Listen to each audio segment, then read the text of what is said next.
vamos a comenzar este pequeño lanzamiento de la segunda edición de mi libro de los modelos de control constitucional y administrativo en Colombia. Eh, para esto yo he invitado a dos personas que conozco bastante bien. Me voy a atrever a decir que los dos son alumnos míos.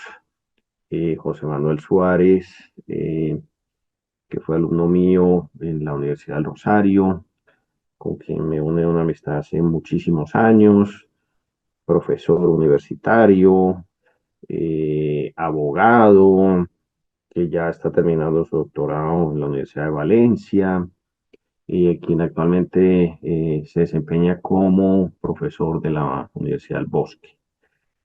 Y nos acompaña también David Ginás, que no fue alumno mío, digamos, presencial, pero él y José Manuel creo que son los únicos dos seres sobre la tierra que se han leído todo lo que yo he escrito.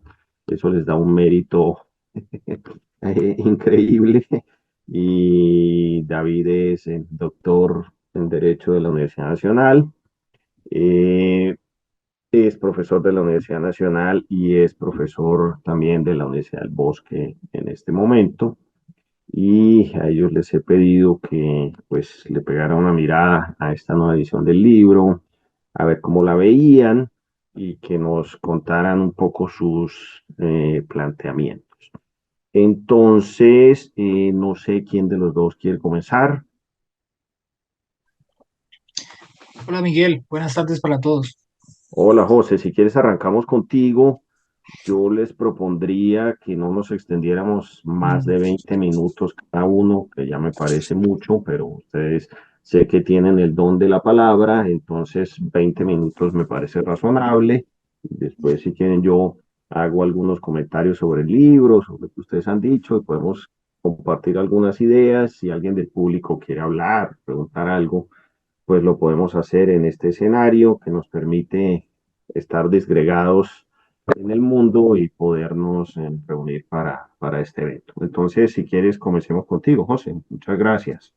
Vale, Miguel, claro. Yo quiero, y de hecho conversé antes con David para ver cómo nos íbamos a repartir para no coincidir con ciertos temas o no superponernos. Entonces, hablamos un poco acerca de un papel que voy a hacer yo, y es hacer una introducción de la obra, contextualizarla y tocar algunos puntos que me parecieron sumamente novedosos e interesantes desde el punto de vista de la historiografía del derecho administrativo y pues la historiografía en general.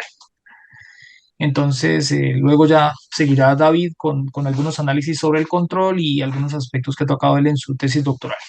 Pues bien, quisiera comenzar con una especie de genealogía interna del texto dentro de la obra de Miguel.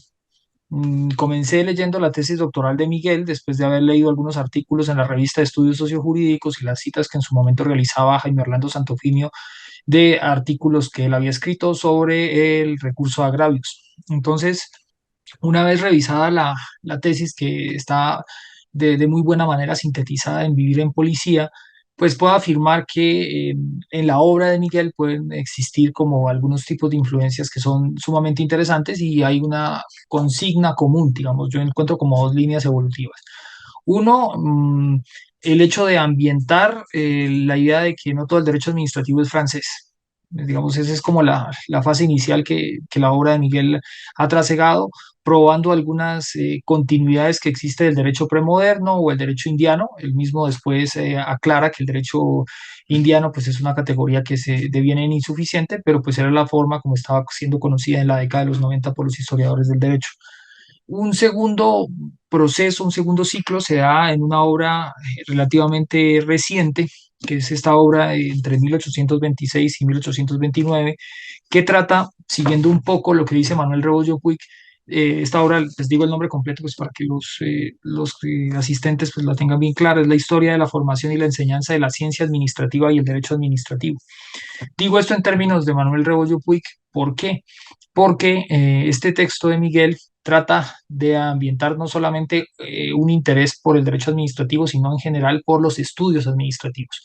Y son pues estas las palabras con que Manuel Rebollo Puig presenta la historia del derecho administrativo español de Luis Medina Alcoz. Puedo decir exactamente lo mismo de Miguel, es decir, su obra en conjunto sirve para ambientar la existencia no solamente del derecho, sino de los estudios administrativos, donde a diferencia de países como España, el encaje de los estudios administrativos en Colombia conoce un desarrollo amplísimo durante el siglo XIX del que Miguel se ha ocupado a través de la obra siguiente a Vivir en Policía, relanzando textos como La ciencia administrativa de Cerveleón Pinzón, conversando con Omar Guerrero, el historiador de las ciencias administrativas mexicano, y luego sí ocupándose del derecho administrativo en esta obra, donde habla de la instauración docente del derecho administrativo, que es un hecho que pasa por completo inadvertido para buena parte de los administrativistas. Aquí, establecidas estas dos líneas, de estudios administrativos y el origen pretendidamente francés del derecho administrativo, también puede encontrar una parte, y es el debate que entre otras cosas motiva el libro, y es el debate con que él inicia frente a Libardo Rodríguez, que pues es un historiador del derecho bastante connotado, siendo un historiador del derecho bastante conocido. Él habla de la proyección del ideario francés en Colombia, pues debido, entre otras cosas, a que él hizo su tesis doctoral allá y que fue alumno de Jean Rivero y además funge como traductor de Jean Rivero, pero creo que buena parte de estos libros han sido una muy buena y muy afortunada contestación al ideario de esta proyección simplemente francesa del derecho administrativo, que además ve el comienzo del derecho administrativo con la jurisdicción de lo contencioso administrativo, a lo que Miguel, pues, sin ninguna duda calificará como una simplificación excesiva, y él habla de las continuidades en el siglo XIX, que era un ámbito casi que inexplorado para muchos autores. En ese sentido, pues la obra de Miguel se ha movido casi que en soledad y ha inspirado algunos otros trabajos sobre responsabilidad, pero podría decirse pues que es el único referente que trabaja la influencia premoderna del derecho administrativo, y sobre todo la tesis que da pie a este libro, y es la existencia de unos controles que son el origen de figuras como la suspensión provisional, que son el origen, y además documenta casos de control constitucional durante el siglo XIX, lo que era todo un mito, y que de nuevo, a partir de un mito del siglo XX, pues estaba simplemente situando el control de constitucionalidad con el acto legislativo 03 de 1910. Entonces, esta parte de la obra de Miguel tiene un carácter revelador en ese sentido frente a los controles administrativos, frente a las disciplinas docentes, y acá en particular frente al específico punto de los tres modelos de control que él plantea. Dentro de esos tres modelos de control, quiero referirme a una parte del capítulo 1 y a una parte del capítulo final. Entonces, primero, son sumamente interesantes las referencias que él plantea frente a la policía administrativa. Hay unas líneas maestras muy interesantes sobre la policía administrativa que se inscriben en una tradición historiográfica muy cercana a Luca Manori y a Bernardo Sordi, específicamente el tema de la justicia y la administración, que es la traducción al español de la obra de uno de ellos, y específicamente frente al tema de la concepción medieval del Estado, que en palabras de Luca Manori y Bernardo Sordi, eh, administraba mediante la justicia. Entonces, el Estado, y esa es un poco la línea historiográfica fiorentina, lo que hacía era una función no propiamente administrativa, sino que lo que definía, digamos, la genealogía que tenía el ciudadano frente al Estado se venía a construir a partir de la justicia. Entonces, estas referencias que contiene la primera parte de la obra de esta segunda edición, que se ha visto ampliada, son sumamente interesantes en cuanto a la historia de la policía. Se echan mucho de menos los trabajos sobre la historia del origen de la policía. Hay una cita de Foucault muy interesante acerca de cómo la justicia era el elemento preponderante en la creación de la policía. Y adicionalmente esto lo discutía un poco con David en un escenario más distendido, como los actos graciables, que son como una especie de antecedente histórico de la discrecionalidad y que le llevan perfectamente 50 años a los actos discrecionales, eran actos de justicia. Cómo la historiografía reciente ha tratado de revelar un poco cómo el concepto de acto graciable responde al concepto de justicia más al que de administración, a pesar de que se insertan casi que de forma natural en el derecho administrativo. Vale aquí recordar la famosa frase que solo los dioses y los jueces pueden juzgar a los hombres, pues esta es una clásica manifestación de la facultad administrativa de gracia. Este fragmento lo tomo de Manuel García Pelayo, que es también otra de las fuentes que en las últimas dos obras, especialmente la parte de derecho comparado, Miguel ha utilizado y ha empleado. Digamos que en la primera parte de la obra de Miguel se ve una influencia directa de Alejandro Nieto, de Alfredo Gallego Navarrete, se ve una influencia muy importante de ellos dos, eh, y noto como una ampliación de fuentes en la obra de un segundo Malagón, que está también leyendo a historiadores del derecho, no solamente del derecho administrativo, como el profesor España, el profesor portugués, y también veo aperturas hacia otros órdenes, como por ejemplo la muy amplia obra de Manuel García Pelayo que acabo de mencionar sobre el derecho comparado. Entonces, noto en esta segunda parte a un Miguel mucho más historiador del derecho y menos historiador del derecho administrativo. Digamos que ese sería como el viraje que puedo ver en su obra y en sus artículos, también siempre muy críticos frente a la figura del Consejo de Estado. Esto me hace coincidir un poco su obra con la obra de Medina Alcoz, cuando Medina Alcoz citaba la primera obra de derecho administrativo que se produjo en España y que se dio en una escuela de ingeniería, que era la Escuela de Caminos para Ingenieros Civiles. En esta obra él hablaba de no podemos someter a la administración pública un conjunto normativo tan creciente a las reglas de justicia civil, porque la justicia civil se traduce en morosidad. Ese diagnóstico inverso parece el que Miguel ha planteado frente a la justicia administrativa, que se caracteriza por un autor que no le gusta tanto a Miguel, pero pues que debo citar acá, García de Enterría, por su sabia lentitud. Pasa justamente lo contrario con la jurisdicción de lo contencioso administrativo, que la jurisdicción de lo contencioso administrativo ha vuelto la resolución de los conflictos cada vez más extensa y cada vez más, digamos, dilatoria, hablo en términos ya contemporáneos, de la tutela judicial efectiva. Esto en cuanto respecta con el capítulo 1 de la obra. Con el capítulo final y con la frase de cierre que me gustó mucho al revisarla, Miguel toma como referencia a un profesor que de seguro, de este hecho no estoy totalmente seguro, pero de seguro fue su profesor, que es Luis Carlos Sáchica. Luis Carlos Sáchica plantea una crítica muy fuerte para el modelo de la Constitución de 1863 de Río Negro.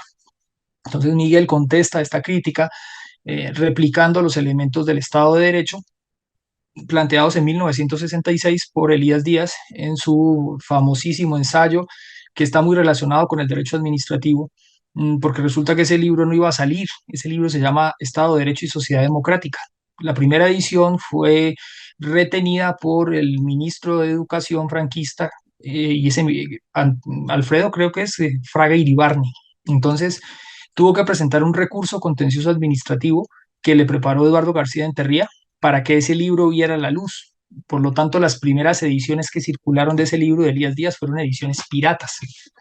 Entonces, esas ediciones piratas replicaban unos elementos del Estado de Derecho que enfatizaban en el elemento fiscalización o control judicial, el control de la administración. En este elemento es que recaba Miguel para realizar la crítica a Sáchica, y él habla de, para hablar de la garantía plena de un Estado de Derecho, siguiendo el ideario de Elías Díaz, específicamente en 1966, pues se requiere no solamente de un control, sino una fiscalización efectiva de la administración pública. Y este elemento, de nuevo, tiene una matriz historiográfica sumamente interesante porque este modelo había sido planteado inicialmente por nada más y nada menos que por don Luis Legazpi Lacambra. Luis Legazpi Lacambra tiene una doctrina que se llama el Estado Nacional Sindical, que publicó en el año 1931. Y esa figura del Estado de Derecho, vista con todos esos elementos densos, se utilizó como una especie de espejo no repetible para criticar a la Constitución republicana. Entonces, en este interín histórico, en este espacio histórico, Luis Legazpi Lacambra crea una idea del Estado de Derecho como una especie de Nueva Jerusalén, utilizo las palabras de Alfredo Gallego Anavitarte, y entonces él plantea esta Nueva Jerusalén en la cual el molde de la Segunda República y la Constitución de 1931 no encajaba. Entonces él lo que hace es tomar todos los elementos que había aprendido en Austria y en Alemania, porque en ambos lugares había estudiado, de hecho era alumno de Kelsen, e incorpora este elemento de fiscalización. Después, en el número 6 de la revista de Administración Pública, si no mal no estoy, él sintetiza nuevamente este ideario, y este ideario incluso viene siendo anticipatorio del muy alabado artículo de Eduardo García Enterría sobre el control de las inmunidades del poder público. Y el primero que habla de este concepto es Luis Legazzi Lacambra, que era falangista, que fue un franquista militante y que fue una especie como de inspirador en la sombra porque no tuvo cargos dentro del gobierno franquista. Entonces, de estas contradicciones, así como la contradicción entre Miguel, presentada entre Miguel, que Miguel hace entre Elías Díaz y Sáchica, también se nutre la propia introducción del concepto de Estado de Derecho en la región. Y pues en la región me refiero en un ámbito estrictamente iberoamericano, porque las referencias más puntuales que se han tenido sobre el Estado de Derecho en Colombia, como bien lo subraya de una manera muy justa Miguel, es gracias a Elías Díaz y a la obra de Elías Díaz que llegó de la mano de su socialismo jurídico y de su obra que estuvo en algún momento proscrita en España y que fue una especie de animadora de la transición constitucional española y, por supuesto, animadora de la transición constitucional colombiana. Bueno, finalmente el artículo, perdón, el libro se nutre de otros elementos, como por ejemplo, y es creo que de lo que va a hablar un poco David, de la obra de David y la tesis doctoral de David que pues, estamos esperando se convierta en libro. Entonces, en esta tesis doctoral, que es como una especie de eh, comprobación empírica densa de todas las tesis de Miguel, y una especie de comprobación de que estos mitos sobre el control constitucional son absolutamente infundados, se va a desarrollar ya las hipótesis que venía subrayando Miguel desde su tesis doctoral, que es anverso, reverso de vivir en policía. Y quisiera entonces con esto concluir. Miguel, te agradezco por permitirme estar acá y por comentar tu obra. No, a ti, José, muchas gracias. Listo, profesor David. Bueno, buenas tardes a todas y a todos, profesor Miguel, profesor José Manuel. Muy buenas tardes a ustedes también. Profe Miguel, muchas gracias por considerarme para la presentación de la nueva edición de su libro sobre los controles, que pues yo tengo que hacer una introducción más que sobre el libro, que también desde luego vamos a hablar un poco de eso. Voy a tratar de ser un poco breve en la explicación por otra parte. Pues es una introducción a la obra de Miguel Malagón. Ya José Manuel hizo una serie de comentarios bastante valiosos y muy pertinentes respecto a la obra de Miguel Malagón Pinzón. Eh, yo quisiera hacer unos comentarios adicionales, ¿sí? El primer comentario más importante es el siguiente. Ahorita José Manuel decía que Miguel es, digamos que, un autor pionero en la historia del derecho administrativo en Colombia. Yo puedo decir que hasta hace muy poco tiempo realmente era el único historiador del derecho administrativo en el país, no había absolutamente nadie más, así de sencillo. Y eso se debe a una serie de circunstancias que tienen que ver con algo que, pues, digamos, yo de alguna forma lo extrapolo, pero el mismo profesor Miguel, con Julio Gaitán Borges, denominan como colonialismo cultural francés, ya no solamente en la estructuración del Consejo de Estado, sino en general en la construcción de un imaginario alrededor del derecho público en Colombia, pero también y sobre todo el derecho administrativo. La tesis fundamental es la siguiente: el derecho administrativo surge en Francia en el siglo XIX, momentos históricos disímiles, pasando por la Revolución, pasando por Napoleón Bonaparte, pasando por el fenómeno del autocontrol, pasando por el fenómeno del acto político y después, desde luego, con el famoso caso de Agnès Blanco en 1873, del caso del Tribunal de Conflictos en Francia. Eh, y resulta que a mí esa idea de que el derecho administrativo surgía casi que con exclusividad en Francia me hacía mucho ruido.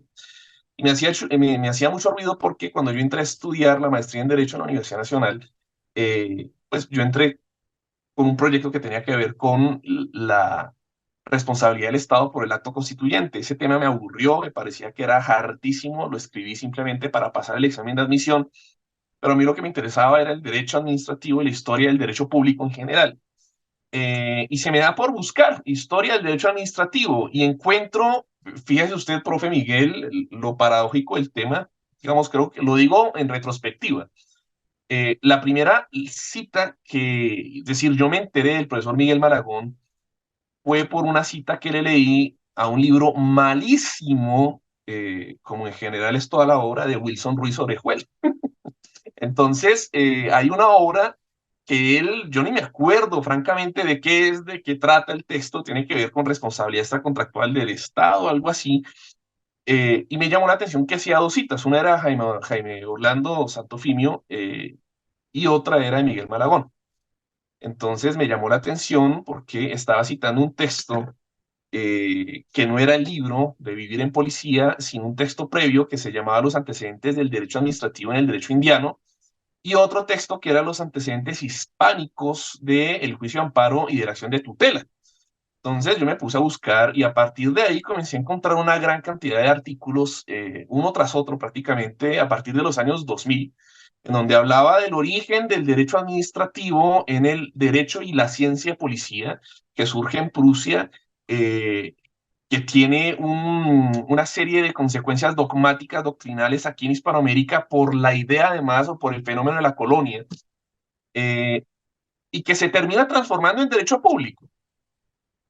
Encontré después la tesis doctoral del profesor Miguel, que después se transformó en el libro de Vivir en Policía, una contralectura de los orígenes del derecho administrativo en Colombia, y me encantó el texto porque de alguna manera ratificaba o corroboraba una idea que pues de forma un poquito intuitiva yo tenía, y es que no podía ser cierto que el derecho público surgiera como un fenómeno post-revolucionario concomitante a la revolución, no solamente a la francesa, sino en general a revoluciones atlánticas, de pronto excluyendo un poco en ese sentido a la norteamericana, obviamente con un núcleo neurálgico en Francia.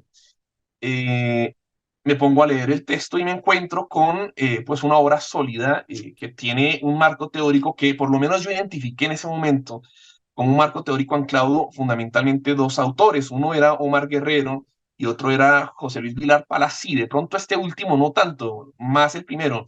Me llamaba la atención, era la cita de Vilar Palací. Vilar Palací se hizo famoso por escribir un texto sobre las técnicas remotas del derecho administrativo.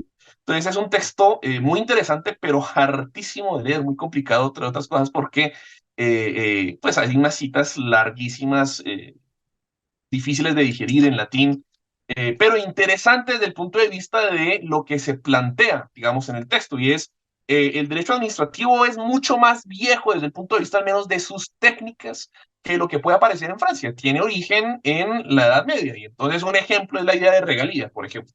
La idea de regalía surge en la Edad Media, hace parte después de las concepciones regalistas del ejercicio del poder por parte de los reyes absolutistas, eh, pero ahora se utiliza para hacer referencia a la propiedad del Estado sobre el subsuelo, por ejemplo, y el dinero que recibe el Estado como contraprestación de la explotación de recursos naturales no renovables. Esos son ejemplos.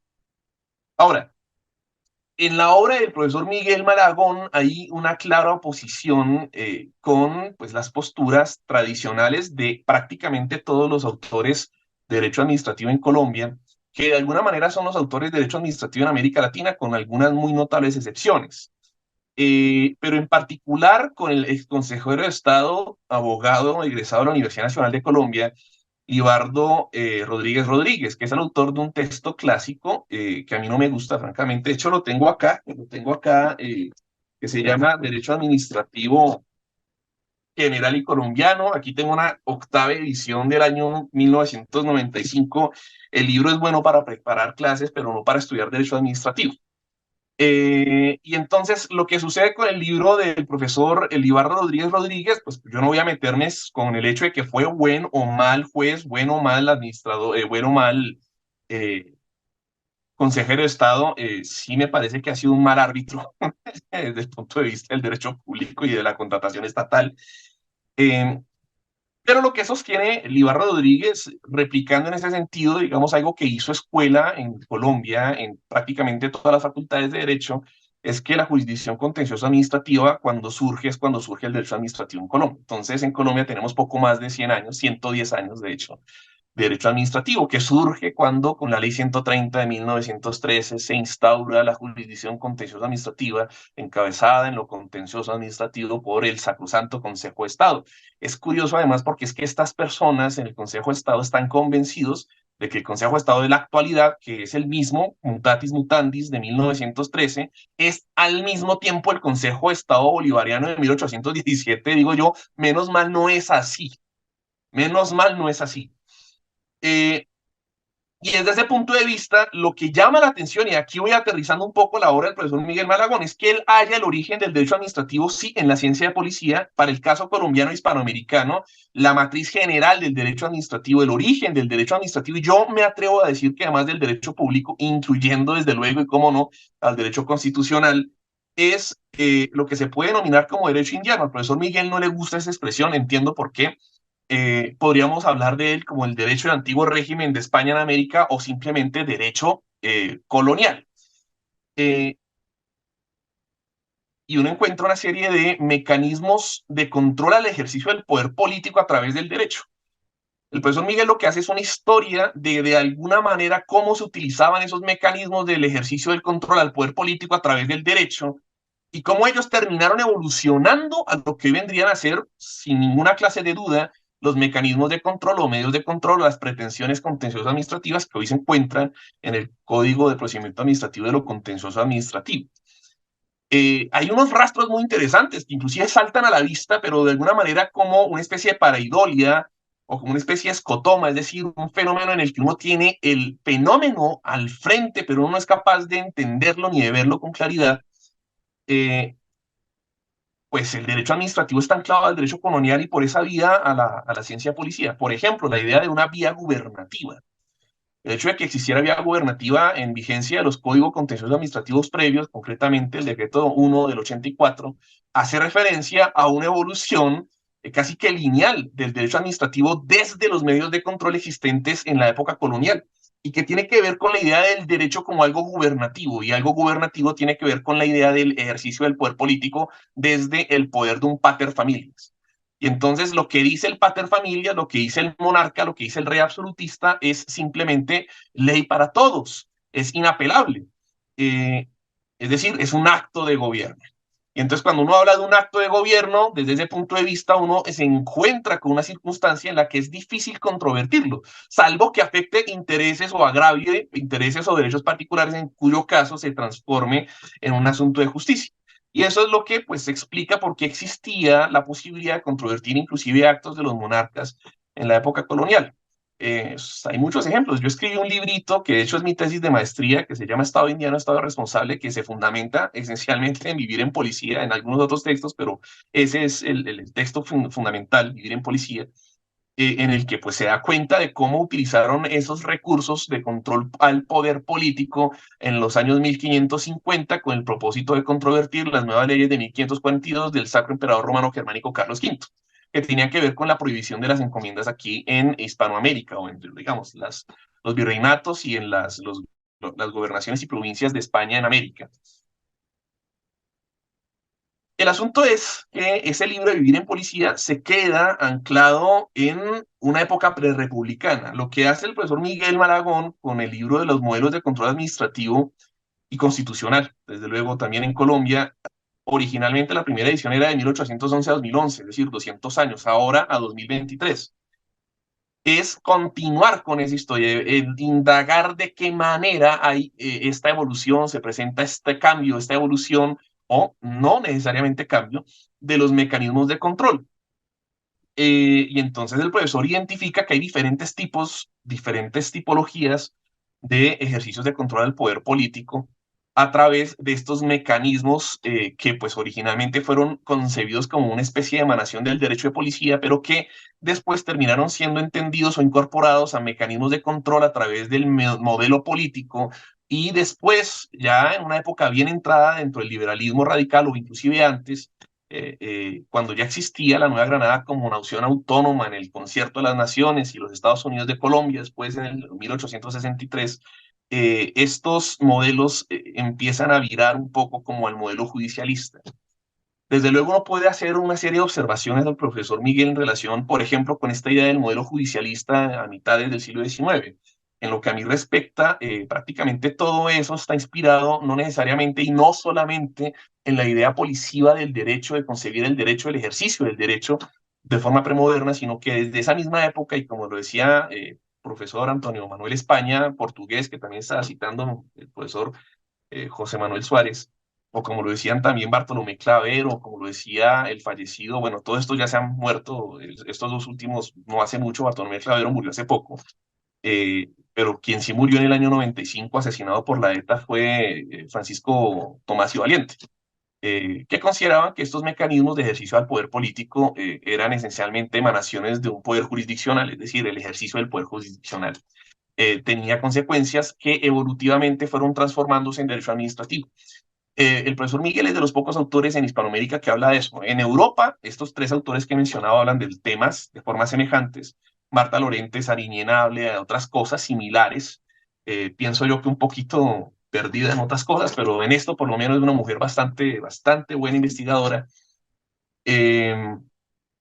Pero en Colombia, en todo caso, y reitero la idea principal, el profesor Miguel Maragón es el único historiador del derecho administrativo que tiene una base, formación historiográfica, sociológica, como además me pudo demostrar hace poco, además me parece lógico porque el doctorado es en ciencia política y sociología. Entonces, me pudo demostrar hace unas 2 semanas la erudición que tiene sobre estos asuntos sociológicos eh, y desde luego jurídicamente hablando. Profesor José Manuel mencionaba ahorita a Eduardo García Enterría. Eduardo García Enterría tiene una conferencia el año 62 que después se transforma en un texto corto que se encuentra fácil en internet, que se llama, que hace referencia a la historia del derecho administrativo como la historia de la lucha contra las inmunidades del poder. Se llama así, la lucha contra las inmunidades del poder. Para mí es el único texto bonito de García Enterría. Creo que el hombre tiene cosas muy interesantes. Hizo, desde luego, intervino en cosas muy fundamentales, sobre todo en la época del franquismo, como por ejemplo la ley de expropiación forzosa del 54, cuyo artículo 121.1 es el parámetro de lo que hoy se conoce como daño antijurídico aquí en Colombia. Yo no voy a negar, desde luego, la importancia de García Enterría, y menos como literato, como crítico literario. De hecho, lo que más me gusta de él es que fue el fundador de la Sociedad de Amigos de Jorge Luis Borges, en España. Eh, pero como historiador del derecho administrativo, a mí me genera un poco de ruido, salvo este texto, la lucha contra las inmunidades del poder. Y la historia del derecho administrativo es es la historia, disculpen, de la lucha contra las inmunidades del poder. Yo creo que la mejor forma de entender la historia del derecho público en Colombia, no solamente el derecho administrativo, es leyendo estos dos textos del profesor Miguel Malagón, Vivir en Policía, una contralectura de los orígenes del derecho administrativo en Colombia, y en los modelos de control constitucional y administrativo en Colombia desde 1811 hasta el año 2023. Porque da cuenta precisamente eso, de qué manera se puede utilizar el derecho como un contrapoder. Se pueden discutir los marcos teóricos que utiliza el profesor Miguel, me parece que a mí, por otra parte, que son bastante sólidos, pero lo que sí es innegable es que es quizás la única persona que de forma juiciosa, de forma dedicada y además de forma sistemática ha estudiado ese fenómeno del derecho administrativo también como un control al poder. De ahí que sea tan interesante que el libro se llame Los modelos de control. Ahora, en cuanto a las diferencias que puede haber entre esta segunda edición y la primera de hace ya una década, un poco más, el profesor José Manuel mencionaba que pues, en mi tesis doctoral, en algunas cosas que yo he escrito, se corroboran de forma empírica, digamos, las hipótesis que lanzaba el profesor Miguel desde los años 2006 o antes. Pues la corroboración empírica ya existe de antes y hay autores, sobre todo en México, que han hecho eso. Andrés Lira González, por ejemplo, existió un libro muy famoso el año 76, editado por el Fondo de Cultura Económica, que se llama El Juicio de Amparo Colonial, un libro fundamental. El profesor Miguel lo cita, inclusive, y yo conocí ese texto dificilísimo de conseguir hace unos 10 años. Ahora, gracias al Internet, todo eso se ha, digamos que, masificado un poco. Pero el texto de los antecedentes hispánicos del juicio de amparo, él cita al profesor, pero estoy hablando del profesor Miguel Malagón, él cita en ese texto de los antecedentes hispánicos del juicio de amparo, que es un texto, si no estoy mal, del año 2000, cita a Andrés Lira González. Y por eso es que yo conozco a Andrés Lira González. Y él lo que hace Andrés Lira, es tomar varios casos que encuentra el Archivo Central en México y los expone a la luz de pues, una historia constitucional. Claro, el enfoque no es necesariamente el derecho policía, el enfoque tampoco es claramente puramente historiográfico. Es un texto interesante porque lo que hizo el hombre fue buscar en fuentes primarias, encontró que el recurso de amparo mexicano, que es lo que aquí conocemos como acción de tutela, existe desde antes de la década de 1840 y de la década de 1850, concretamente 1854 en México, y que tiene un origen colonial, ¿sí? Hay otros autores españoles que también han hablado de eso, de forma un poquito, digamos, divergente. Eh, Hay un autor que es Gustavo Villapalos Sala, que también cita al profesor Miguel Maragón. Villapalos Salas fue rector, si no estoy mal, de la Universidad Autónoma de Madrid, y escribió un libro muy interesante, de hecho muchos artículos, pero que tienen que ver con la historia del recurso de agravios. Hay otros autores que hablan también de estos recursos en España. Puedo pensar quizás en Carlos Garriga. Carlos Garriga es un autor contemporáneo con Marta Lorente Sariñena, y ella misma han hablado de la historia de estos recursos, podríamos decir, de contencioso administrativo premodernos. La diferencia entre ellos, estoy hablando de Carlos Garriga y de Marta Lorente Sariñena y el profesor Miguel, es que el profesor Miguel aventura la hipótesis, que a mí me gusta, por otra parte, de que eso ya es derecho administrativo, mientras que ellos dicen, no, eso no necesariamente es derecho administrativo, solo que se parece, etcétera. Digamos, creo que ellos incurren en una contradicción en ese sentido. Hay un autor muy reciente que hace parte del Instituto Max Planck para la Historia del Derecho Europeo, que eso es un club de gente snob, ¿sí? Pero hay autores valiosos ahí, sobre todo un anterior director que se llamaba Michael Stolais, que murió en 2021. Y este autor joven, quien menciono aquí, que se llama Agustín Casagrande, escribió su tesis doctoral en el contexto pues, de indagaciones doctorales en el Instituto Max Planck de la historia del derecho europeo, sobre el derecho de policía en el virreinato del Río de la Plata durante la última década del siglo XVIII. ¿Sí? Eh, las convergencias entre Agustín Casagrande y Miguel Maragón son gigantescas. La tristeza que da, sin embargo, es que Agustín Casagrande no cita a Miguel Maragón, no lo cita. Y eso da tristeza no solamente porque pues tiene que citarlo, porque es un autor fundamental, Miguel Maragón, sino porque no hay una interlocución muy interesante, que sería interesante que se diera entre dos autores que son pues importantes. Y entonces, ya digamos que volviendo al tema de mi tesis doctoral, yo no voy a hablar de mi tesis doctoral porque no es el caso. El profesor José Manuel creo que fue bastante generoso con la indicación que dio.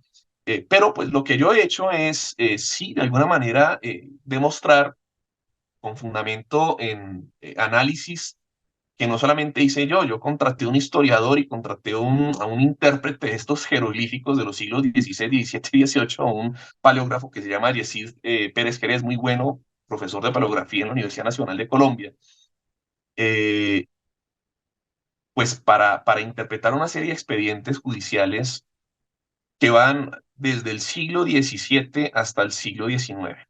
Yo enfaticé en aquellos que iban de los años 1780 a 1820, por razones que no voy a explicar ahora, pero en esos documentos de carácter judicial uno encuentra que se utiliza mucho lo que se llamaba recurso de agravios y el recurso de amparo colonial, es decir, lo que el profesor Miguel desarrolla en el texto de Vivir en Policía. Eh, yo lo que demuestro es cómo es que de alguna manera esos recursos terminan siendo utilizados en contextos inclusive constitucionales, es decir, en lo que eran las famosas primeras repúblicas de 1810 a 1815. Y esos recursos eran utilizados para defender derechos constitucionales, pero no solamente para defender derechos constitucionales, sino que el trámite, el procedimiento, inclusive la cultura jurídica detrás de estos recursos era y seguía siendo la estrictamente colonial, y desde ese punto de vista, pues la estrictamente policial. Eso quizás el profesor Libardo Rodríguez Rodríguez, también por su edad o porque no le interesa leer historia, no lo va a saber.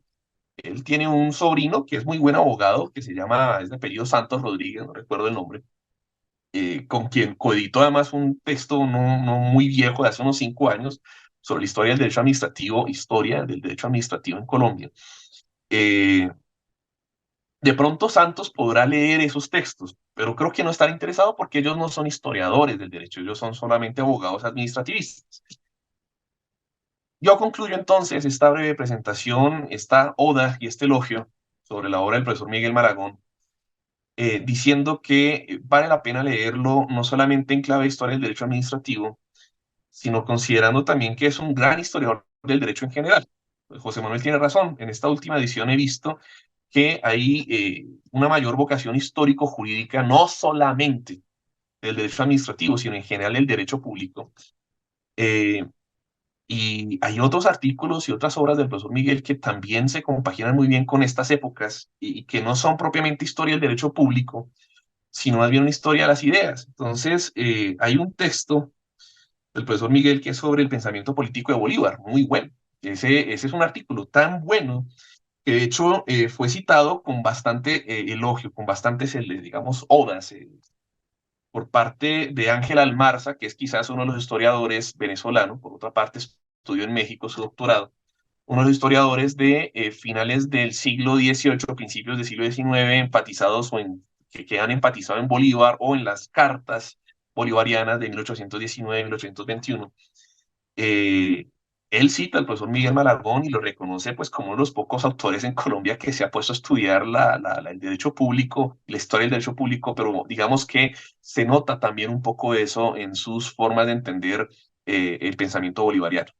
Y al respecto, yo también quiero hacer una aclaración. Ustedes pueden ver que sobre Bolívar hay bastantes interpretaciones, que si era rusoniano, que si no era rusoniano, que si era un autor que estaba inspirado en Sieyès, no lo fue, pero o no, que si era un autor que estaba inspirado en Maquiavelo, o si era un autor que estaba inspirado en Montesquieu, que porque sí, efectivamente la Carta de Jamaica en los textos que inspiran o que son previos a la Carta de 1819 habla de Montesquieu. Bueno, si ustedes quieren comprender bien esos textos y si ustedes quieren comprender bien ese pensamiento bolivariano, recomiendo encarecidamente que lean el texto del pensamiento republicano de Bolívar del profesor Miguel Maragón Pinzón. Entonces, yo creo que puedo concluir ahí, profesor. Me disculpan de pronto un poco lo desilvanado de los comentarios. Es simplemente para resaltar el hecho de que el profesor Miguel no es pionero del derecho administrativo. Yo creo que fue el primer historiador del derecho administrativo en Colombia. En 200 años de historia republicana es el primer autor de derecho, de historia del derecho administrativo en Colombia. Esa era la presentación, profesor Miguel. Muchas gracias por su invitación. No, muchas gracias a ti, David. Bueno, primero el rumor que producen las dos presentaciones, en muchos aspectos, eh, que enaltecen al primer Malagón, al segundo Malagón, sí, ya me están asimilando al primer Yering y al segundo Yering, pero no creo tener esos méritos, por lo menos en esta vida, creo que no los voy a tener, pero creo que ustedes se han podido dar cuenta que son personas muy juiciosas, unos grandes lectores, yo creo que son unos grandes profesores y son unos grandes amigos que desgraciadamente pues no podemos vernos mucho.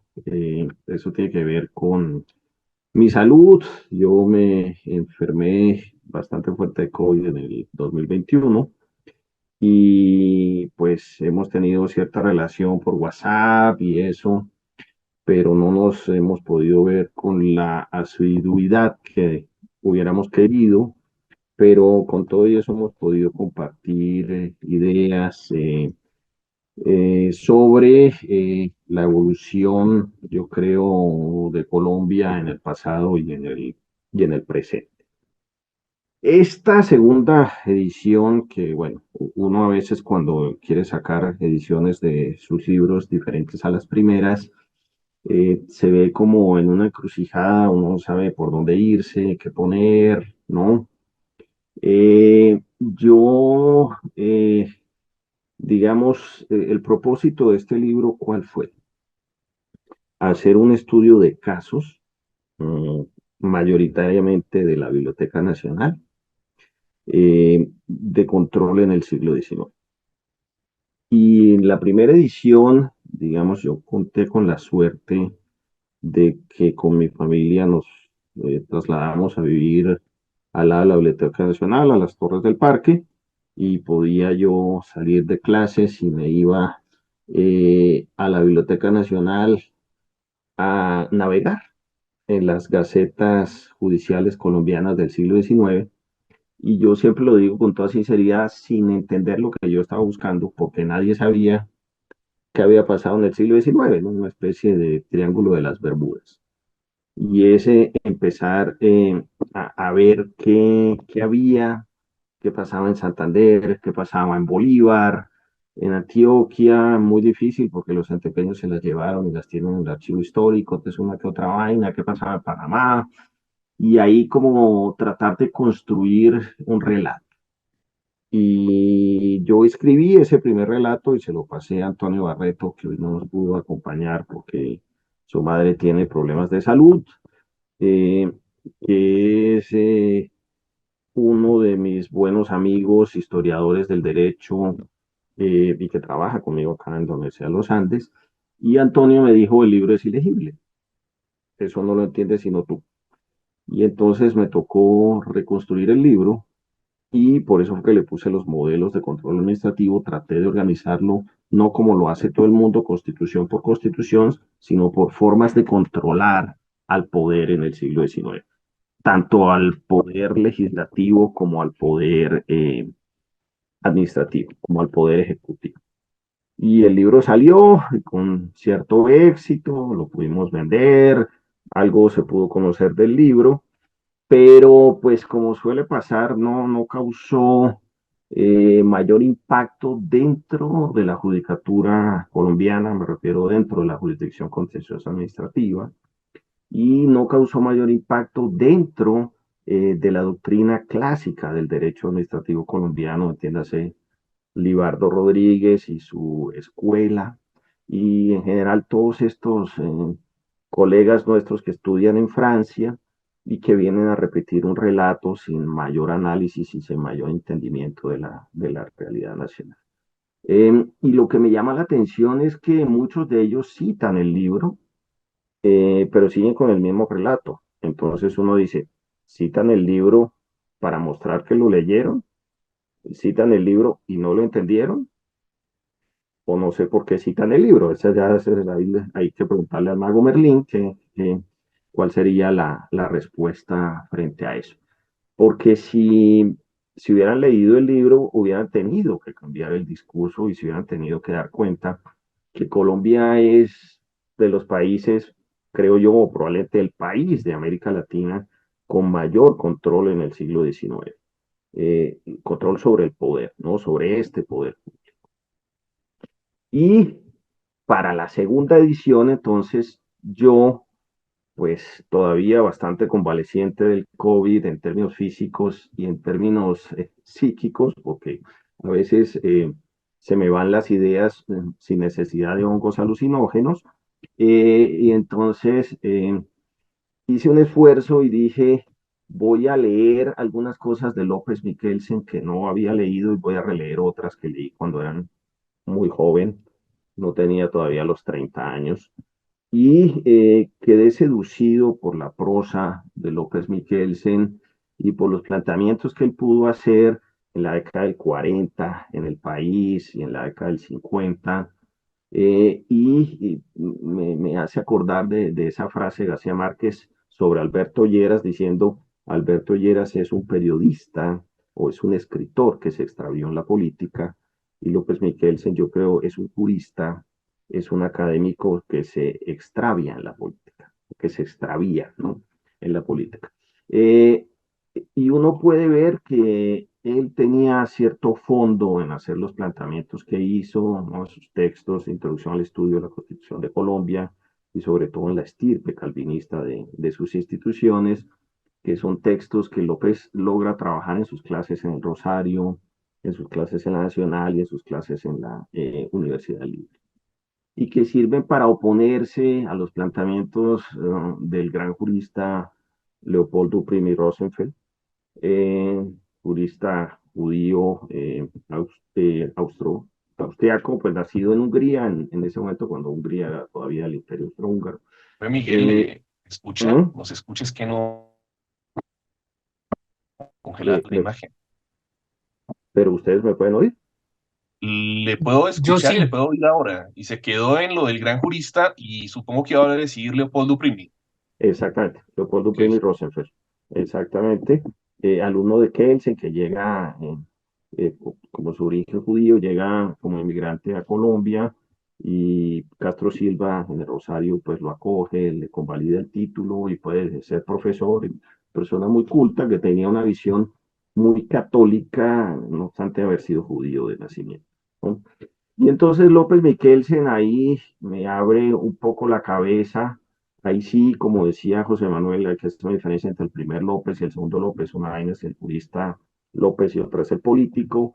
Eh, y creo que de ahí nace la idea de sacar una segunda edición, incorporar a López y expandir unas ideas que yo ya había encontrado y otras que aparecieron, como la tesis de David Ginás. Yo fui jurado de David Ginás aquí en el doctorado de la Nacional, una tesis absolutamente monumental e impactante, impresionante, con un trabajo de archivo buenísimo.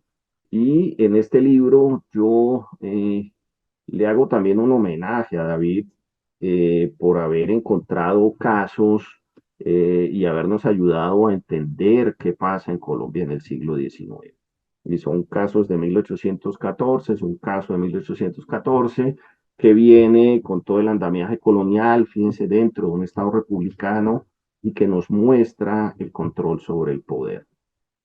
Lidiamos sin una solución de continuidad, lo que corrobora las ideas que yo había planteado en mi tesis de doctorado y que a mí me lleva a afirmar, cosa que he hecho desde que conocí este trabajo de David, que probablemente Colombia es el segundo país de América después de Estados Unidos en tener un control constitucional con casos.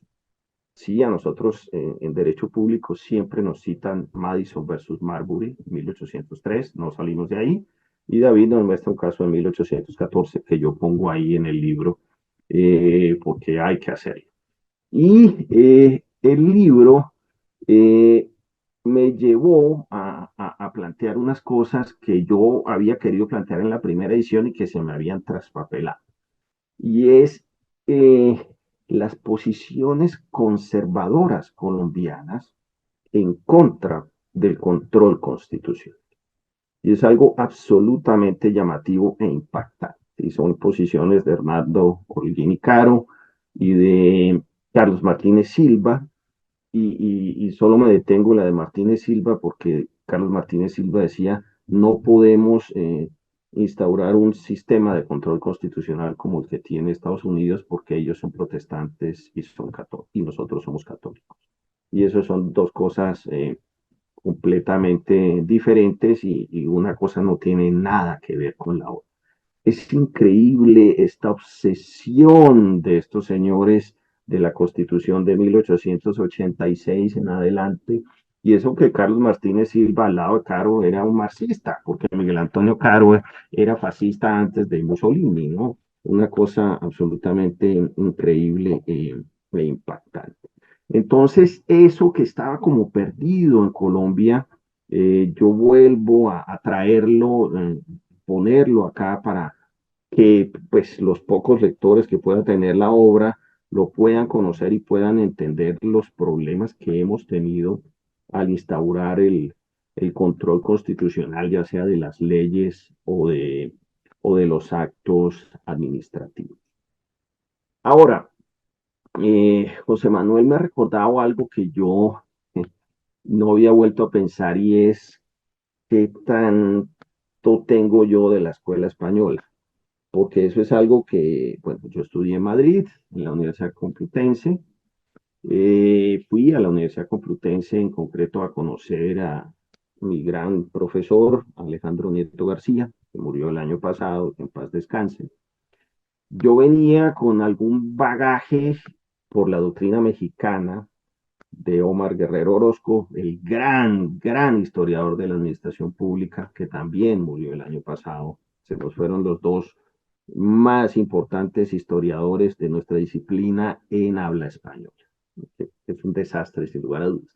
Entonces yo fui a Madrid a conocer a Alejandro Nieto, eh, pude tener contacto con él como alumno y después como con cierta amistad.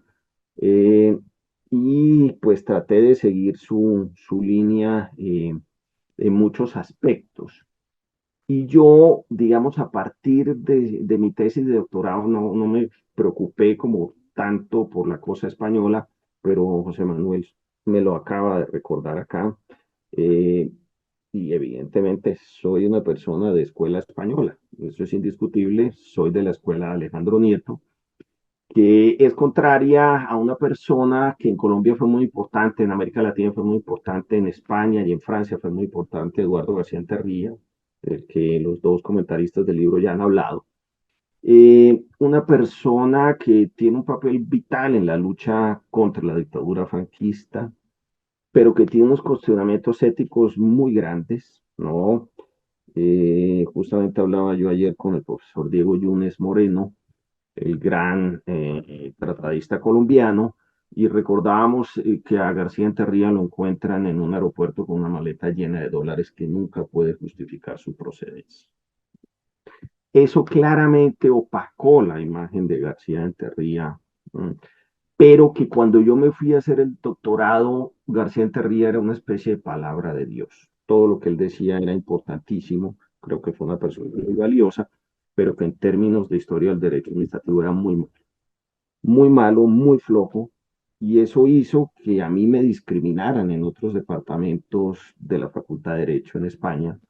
Yo acabé mis materias en el departamento administrativo y quise seguir con el doctorado de Historia del Derecho y no me aceptaron porque me asociaban como discípulo de Enterría, a quien no calificaban sino con las palabras de el gran farsante.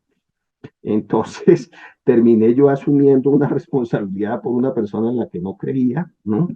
Que me llamó profundamente la atención eso.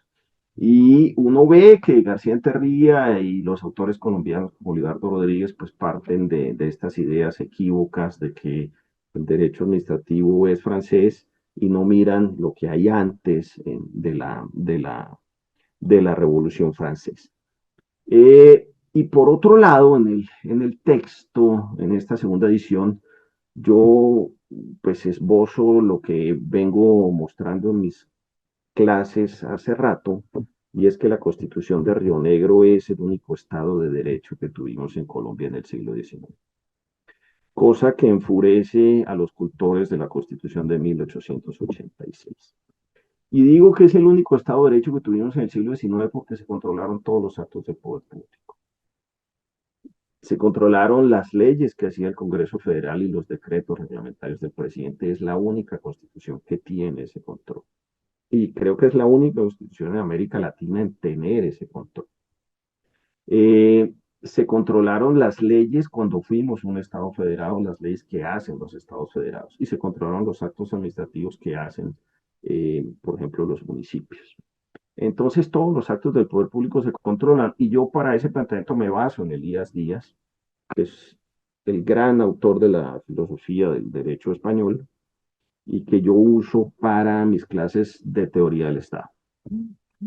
Para mis clases de teoría del Estado leemos un capitulito de él justamente sobre el Estado de Derecho.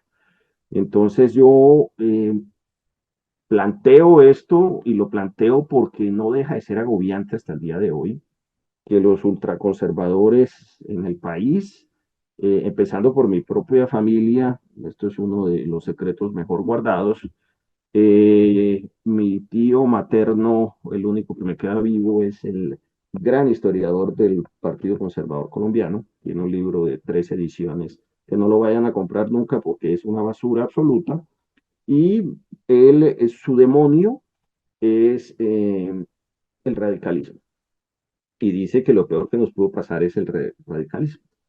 Y pues yo, que siempre he sido un rebelde con causa, he tratado de mostrar que creo que lo mejor que hay es el radicalismo en el siglo XIX, con todos los errores que pudo tener, pero comparado con la Constitución del 86, es una distancia del cielo a la tierra. Por eso aquí el doctor Efrén, que nos acompaña el día de hoy como oyente me decía alguna vez que hablamos que yo parecía el último radical, el heredero de Carlos Restrepo Piedrahíta del Externado, que nunca conocí, pero que leí mucho. Y desde esa perspectiva, pues sí, yo trato de defender el radicalismo porque lo que vino después, pues fue la negra noche que nos duró hasta 1991.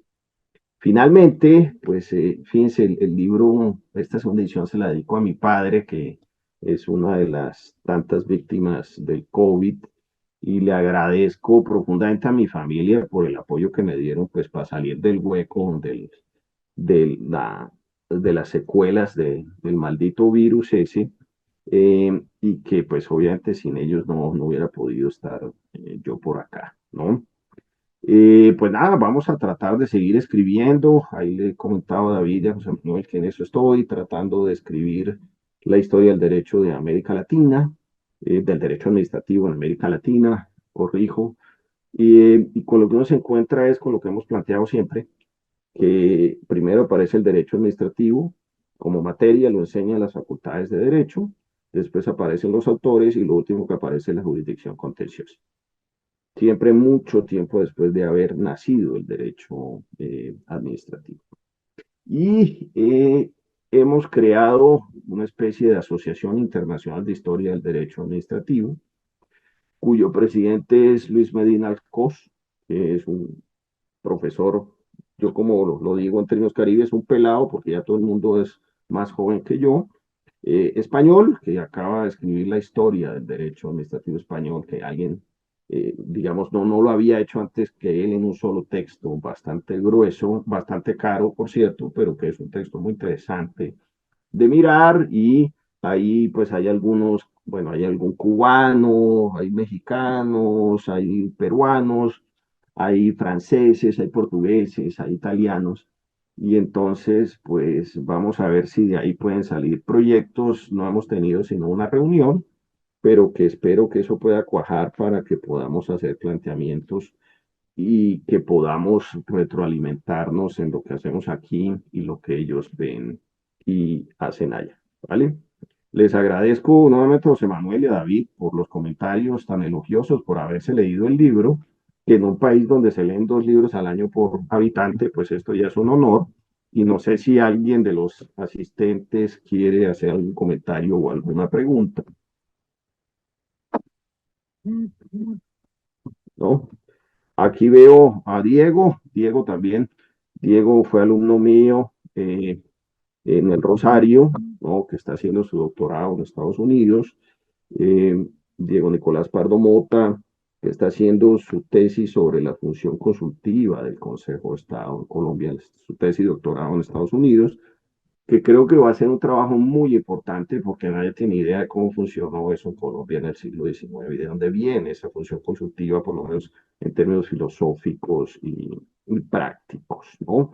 Entonces, fíjense ustedes, no soy el único historiador del derecho administrativo en Colombia, fui el primero, pero aquí por lo menos estamos 4 o 5, lo que indica que estamos haciendo bien la tarea. Como no veo que haya preguntas o comentarios, pues creo que dejamos acá. Les agradezco a todos los asistentes y por favor, cuídense mucho.